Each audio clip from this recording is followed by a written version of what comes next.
नमस्कार, खबर विशेष में आपका स्वागत है। आपके साथ मैं हूं आयुष सूर्यवंशी। बीजेपी हमेशा से चुनावी मोड में रहती है। एक चुनाव खत्म होने के पहले ही अगले चुनाव की तैयारी हो जाती है। पिछले चुनाव के खत्म होने से पहले यह 2024 के रण के लिए सांगठनिक फेरबदल की तैयारी बीजेपी पिछले कई दिनों से कर रही है और अब कुछ नए चेहरों को जिम्मेदारी देने की कवायद में पार्टी लगी है।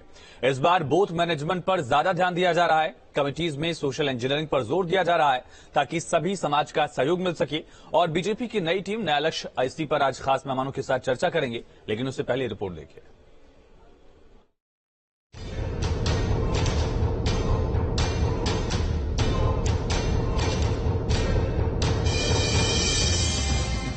...2024 को फतह करने के उद्देश्य को लेकर उत्तर प्रदेश में बीजेपी के संगठन की नई टीम की घोषणा कभी भी हो सकती है।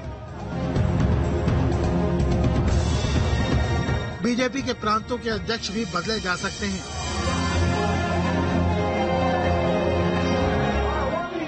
माना जा रहा है कि कई नए चेहरों को भी मौका मिल सकता है। 3 कृषि कानूनों के खिलाफ पश्चिमी यूपी में किसानों के आंदोलन को देखते हुए भूपेंद्र चौधरी को अध्यक्ष बनाया गया था। माना जा रहा था कि जाट चेहरा होने का असर आंदोलन पर पड़ेगा। सरकार अपनी बात नाराज किसानों के सामने बेहतर ढंग से रख पाएगी, लेकिन ऐसा नहीं हो सका और जाट बहुल खतौली का उपचुनाव बीजेपी हार गई, जिसके बाद पार्टी को एहसास हुआ कि पश्चिमी यूपी की जिम्मेदारी किसी गैर जाट पिछड़े नेता को दी जाए। उसके बाद तमाम मोर्चों के अध्यक्ष और संयोजकों की तैनाती भी मार्च शुरू होते होते हो जाएगी।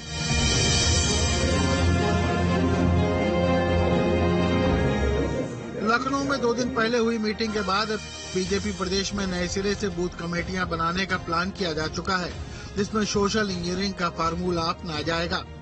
पहले बूथ कमेटी में 21 सदस्य होते थे, लेकिन अब 11 सदस्य ही होंगे, जिसमें सभी जातियों का ध्यान रखा जाएगा और उसमें एक महिला सदस्य भी होगी।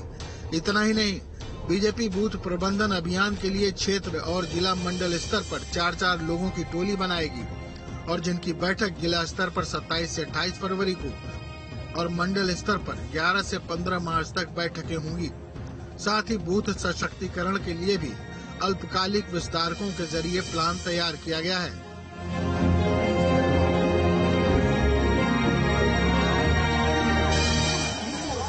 बीजेपी पिछले उपचुनाव में बूथ को सशक्त करने का लाभ देख चुकी है, लिहाजा अब बूथ स्तर पर उसका खासा जोर है, जिसके लिए संगठन के नेता काफी पहले से कवायद कर रहे हैं।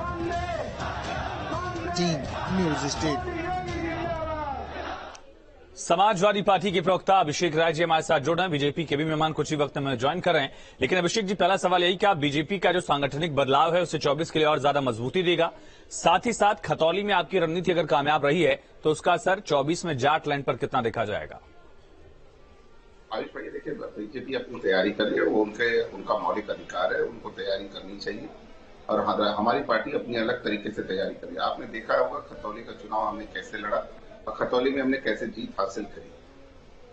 तो ये हम पश्चिम उत्तर प्रदेश के लिए हमारे पास अलग से सारी चीजें, चाहे वो किसानों का मुद्दा हो, चाहे महंगाई का मुद्दा हो, चाहे बेरोजगारी का मुद्दा हो। आप देख लें, किसान एकदम ठगे हुए महसूस कर रहे हैं। वो क्या हुआ था, तीनों कानून वापस करने के बाद उनको जो एमएसपी की बात हुई थी, क्या इस बजट में आया एमएसपी? नहीं आया साहब। क्या बिजली के रेट आधे हुए? नहीं हुए साहब। और क्या महंगाई का दर कम हुआ? नहीं हुआ साहब। तो ये सबको पता है कि किस तरह की बातें भारतीय जनता पार्टी की सरकार करती है। चुनाव आते ही ये झूठे वादे करने पहुंच जाते हैं, झूठी झूठी घोषणाएं कर देते हैं, लेकिन उसमें कुछ भी असली जमा ग्राउंड पे नहीं उतरता।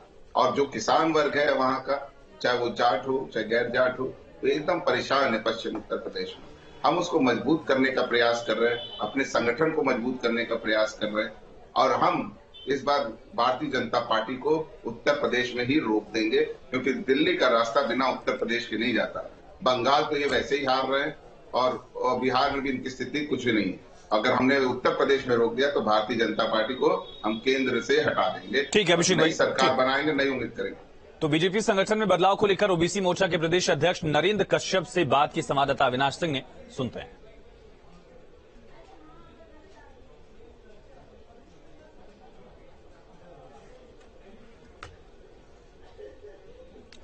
यूपी बीजेपी संगठन में बदलाव के संकेत मिल रहे हैं। हालांकि भारतीय जनता पार्टी का यह कहना है कि बदलाव आंशिक होगा, लेकिन माना जा रहा है कि 24 के लिहाज से यह बदलाव बेहद महत्वपूर्ण रहने वाला है। और इस वक्त मेरे साथ यूपी बीजेपी ओबीसी मोर्चा के अध्यक्ष और योगी सरकार में मंत्री नरेंद्र कश्यप जी हैं। सर, सरकार में मंत्री तो हैं ही, संगठन में एक बहुत ही महत्वपूर्ण जिम्मेदारी आपको मिली हुई है, लेकिन कहा जा रहा है कि संगठन में आगामी चुनाव के मद्देनजर एक बड़ा बदलाव होने जा रहा है। निश्चित मेरे पास 2 पद हैं और भारतीय जनता पार्टी का शीर्ष नेतृत्व जब भी उचित समझेगा वो उस पर निर्णय लेगा। लेकिन इतना बात जरूर है कि आज भारतीय जनता पार्टी में कार्यकर्ताओं की एक बड़ी फौज है और जिसका हर कार्यकर्ता किसी भी बड़े से बड़े काम करने के लिए योग्य है, यशस्वी है। तो मुझे लगता है कि हमारी पार्टी का नेतृत्व शायद जल्दी ही जिन पदों को पुनः भरा जाना है या जिन कार्यकर्ताओं के पास 2-2 पद हैं उस पर जल्दी अपना निर्णय लेगा, मुझे ऐसा लगता है। क्या लगता है कि आगामी चुनाव के लिहाज से ये बदलाव कितना महत्वपूर्ण रहने वाला है? देखिए, संगठनात्मक चुनाव केवल संगठनात्मक गठन का जो कार्य है वो केवल चुनाव के लिए ही नहीं होता है, बल्कि संगठन की गतिविधियों को लगातार संचालित करने के लिए भी होता है। हाँ, ये अलग बात है कि 2024 का चुनाव अब निकट है, इसलिए हमारी पार्टी का संगठन संभवतः आगामी चुनाव में और सफलता की अधिकता को बढ़ाने के लिए जल्दी ही इस पे फैसला ले सकता है। Thank you sir. तो मेरे साथ है योगी सरकार के मंत्री और यूपी बीजेपी ओबीसी मोर्चा के प्रदेश अध्यक्ष नरेंद्र कश्यप, जिनका साफ तौर पर कहना है कि ये जो पूरा अधिकार है शीर्ष नेतृत्व के पास है और शीर्ष नेतृत्व आगामी चुनाव या संगठनात्मक बदलाव को देखते हुए यूपी के संगठन में बदलाव कर सकता है। लेकिन तय माना जा रहा है कि जल्द ही यूपी बीजेपी के संगठन में बड़ा बदलाव होने जा रहा है। वीडियो जर्नलिस्ट मकराना के साथ अविनाश सिंह, न्यूज स्टेट लखनऊ। चलिए, डॉक्टर अभिषेक राय हम समाजवादी पार्टी के साथ लगातार हमारे साथ जुड़े हैं। अशोक पांडे जी, प्रवक्ता बीजेपी की, हमारे साथ जुड़ चुके हैं। अशोक जी, क्या खतौली में बीजेपी की हार ने समीकरणों को ध्वस्त कर दिया था, इस वजह से हम नए समीकरण सेट किए जा रहे हैं 24 के लिए? देखिए, पहली बात तो यह है कि हमारे संगठनात्मक जो चुनाव हैं वो समय से चुनाव होते हैं। ये समय है हमारे यहाँ संगठन के चुनाव। हमारे संगठन में कुछ लोग जो पदाधिकारी हैं, मिनिस्टर भी हो गए हैं, उन्हीं की कृपा से सारे लोगों की मेहनत से सरकार बनी। तो वो लोग 2 पद ये हो रहा है, 2 पद न रहे, इसलिए ये संगठनात्मक बदलाव होगा। ये समय से होगा, कोई चुनाव को देख के नहीं है। चुनाव तो रोज होता रहता है। मेरा दुर्भाग्य है इस देश की दूसरे दलों का, किसी का भी, कि अगर कोई योजना आती है तो कहते बंगाल के चुनाव को देखते हैं, तब तक किसी और प्रदेश में चुनाव होगा, उड़ीसा के चुनाव को देखना है ना। बिल्कुल चुनाव को देख के नहीं है। चुनाव तो है, हम बूथ स्तर तक मजबूत है और संगठनात्मक एक बदलाव जो हुआ है ये समय से हो रहा है। पूरा हो गया कार्यकाल प्रदेश संगठन का। इस संगठनात्मक बदलाव की बिसात क्या होगी अशोक जी? खास करके खतौली जो केस स्टडी बन गया है सभी के लिए, जो राजनीतिक विश्लेषक हैं उनके लिए भी, पत्रकार हैं वो भी, जो राजनीतिक पार्टियों से जुड़े उनके लोगों के लिए भी, क्योंकि 2000 जब वहां दंगे हुए थे मुजफ्फरनगर के, कवाल कांड भी उसी में हुआ, कवाल भी उसी इलाके में आता है खतौली में, और हमने देखा कि हिंदू वोट बैंक, मुस्लिम वोट बैंक अलग अलग हो गया, जिससे सबसे बड़ा नुकसान जो है वो आरएलडी को हुआ था। खतौली इस वजह से इंपॉर्टेंट है क्योंकि वो जाट, गुर्जर और मुस्लिम वोट बैंक एक साथ आया है, ऐसा माना जा रहा है। तो समीकरण से आपको नुकसान होगा, और खास करके क्लोज फाइट हमने देखी थी मुजफ्फरनगर में, संजीव बालियान और जो आरएलडी के उस समय नेता हुआ करते थे। क्या 2024 के लिए चुनौती नहीं है? सिर्फ एक सीट आपकी वहां पर है विधानसभा की। देखिए, आपको बता दें, हम लोग सबका साथ सबका विकास वाले हैं। हम कोई जातियों को जोड़ने वाले, संप्रदाय को जोड़ने वाले नहीं। हमारी जो भी योजनाएं हैं, हिंदू, मुसलमान, सिख, पठान, अगर आप पिछड़ा, सबके लिए बराबर है। हम जब काम करेंगे तो हर वर्ग का वोट मिलेगा। हम लोगों के लिए अगर आप पिछड़ा, हिंदू, मुसलमान सब बराबर है। तुलसी, कबीर, रैदास सारे बराबर है। हमारी योजनाएं उनके लिए है। हाँ, संगठन में सारे लोगों का प्रयोजन होगा, कोई छूटे न पावे, इसका भी ध्यान रहे।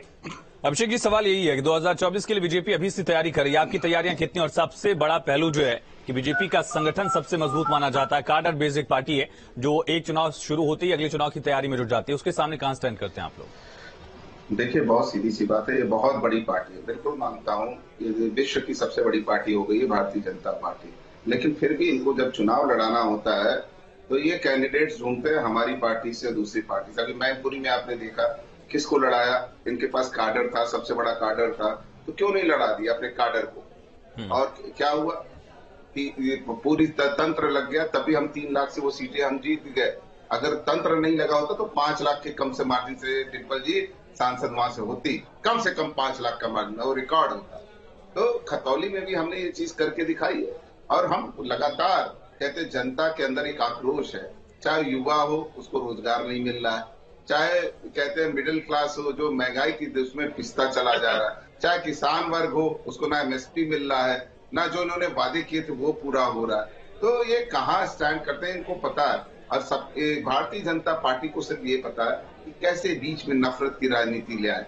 आप सुने होंगे माननीय मुख्यमंत्री जी का स्टेटमेंट विधानसभा में, क्या बातें कर रहे थे, क्या बातें कर रहे थे। आपको विकास के लिए वहां पे बैठना था, आप विकास की बात करते, आप बात कहाँ ले जा रहे हो, कहाँ पे कर रहे हो, किस पिच पे बैटिंग कराना चाहते हो, क्योंकि आप जनता को असल मुद्दे से भटकाना चाहते हो। आपके पास मुद्दे ही नहीं, चाहे वो स्वास्थ्य। ये सवाल तो अखिलेश यादव ने पूछा था क्रिकेट वाला, यानी कि आपने नाजायज सवाल पूछा, नाजायज जवाब मिला आपको।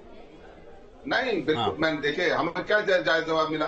माननीय मुख्यमंत्री जी क्रिकेट मैच का उद्घाटन करने जाते हैं, किस तरीके से अरे भाई ये कौन सा सवाल है कि आप फुटबॉल मैच देख रहे थे, फुटबॉल टीम की टी शर्ट नहीं पहनी है, विधानसभा में कहने वाली बात है क्या अभिषेक जी? आयुष भाई मेरी बात सुन लीजिए, उसका कंटेक्स्ट है, उसका एक रिलेशन है। रिलेशन ये है कि साहब आप जनता के लिए काम करो, और जनता के लिए काम करोगे तभी आप कुछ कर पाओगे। उस कंटेक्स्ट में माननीय राष्ट्रीय अध्यक्ष जी ने ये बात कही थी, और वो बात समझ में आनी चाहिए। मतलब फुटबॉल टीम की जर्सी पहनना कौन सा कॉन्टेक्स्ट समझा रहे हैं अभिषेक जी आप? छोटी सवाल मेरा ये है, 24 के चुनाव में जो संगठन में बीजेपी बदलाव कर रही है उससे आपके समीकरणों को तोड़ने की कोशिश भी होगी। जो जाट गुर्जर मुस्लिम एक साथ आए हैं, आरएलडी थोड़ा सा मजबूत हुई है, उस इलाके में वो स्थिति बनी रहे, ये आपके लिए ज्यादा जरूरी। लेकिन इसके इतर अभी भी बीजेपी पश्चिम में आपके सहयोगी दल और आपकी तुलना में कहीं ज्यादा मजबूत है, वो समीकरण कैसे बदल पाएंगे आप? मैं देखिए, मैं आपको बता रहा हूँ, मुजफ्फरनगर में इतनी विधान। अभिषेक जी आपकी आवाज नहीं आ रही, अशोक जी आपके पास आते हैं। ये कहा जा रहा है कि क्या संगठन में जो भूपेंद्र चौधरी को जिम्मेदारी दी गई थी उस हिसाब से वो काम हो पाया, और अगर हो पाया तो खतौली में हार के मायने क्या हैं 24 के लिहाज से? हम आजमगढ़ जीत गए, रामपुर जीत गए, और लेकिन हमारी निगाह अब उन सीटों पर है जहां हम चुनाव हारे हैं, और या जहां हमने कम वोट लोकसभा में पाया है। और निश्चित तौर पे हम जहां पे कम वोट पाए हैं इस बार लाख की मार्जिन से जीतेंगे, और जहां हम हारे हैं उस सीटों पर इस बार हम जीतने वाले हैं। निश्चित तौर पे हम उस दिशा में काम कर रहे हैं, हमने अपने मंत्रियों को लगाया है, विकास योजनाएं वहां जा रही है। हमारे यहाँ अखिलेश यादव की तरह ट्वीट करके चीट करके प्रचार नहीं होता। हमारे यहाँ प्रधानमंत्री और गृह मंत्री भी और मुख्यमंत्री भी भाजपा कार्यकर्ता के रूप में काम करते हैं। यही इस दल की सबसे बड़ी खाती है। चलिए ठीक है अशोक जी, बहुत शुक्रिया आपका जुड़ने के लिए। अभिषेक जी आपका जुड़ने के लिए बहुत शुक्रिया। और बूथ कमिटीज पर बीजेपी जोर दे रही है, 24 के लिए बदलाव किए जा रहे हैं और सांगठनिक बदलाव भी होंगे।